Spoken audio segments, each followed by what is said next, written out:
Ustaz depti, осы келіндерім үйіне қыдырып барып қалам қалаға. Жеңгелерім үйіне қыдырып барып қалам.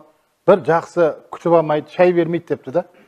Кейін имам айтты да, ондай болса есігін теуіп аш шай оның. Жүгіріп шай береді деп.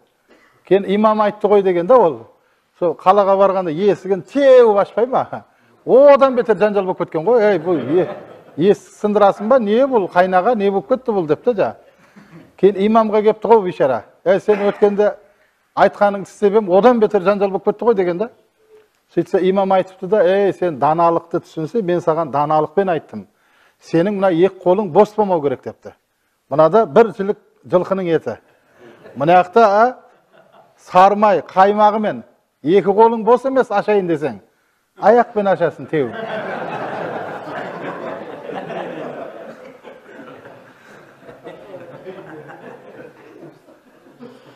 Сіз қазақ айтады да сол үшін, күлшелі бала сүйкімді дейді да.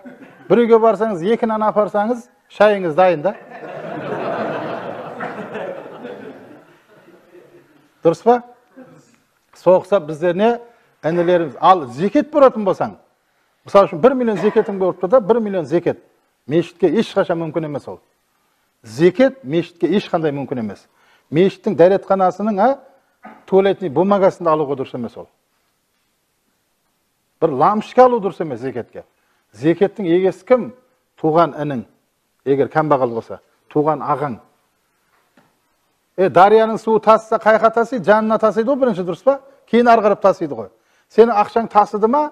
Демек, жаныңда кім тұр? Інің тұр ғой, ағаң тұр ғой. Сол ағаң болмаса, інің шай ішіп отқан кезде келінімен 1 миллион теңгені столдың үстіне қойып, інім мынау мен зекетім ет деп, келіннің көзіне көрсетіп та. Ол қандай болады әсері? Сол жұма күні інім жүрсе жұмаға десең, ендігі жұмада барам десе, келіннің өзі, тұр. Да, мына киімнің бәрін жуып қойдым, жұмаға барып кел депті да.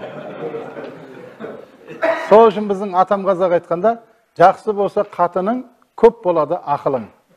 Дәл осындай әйелдің алтынға беріп болмайды, шаштарының әр қылын деген екен да.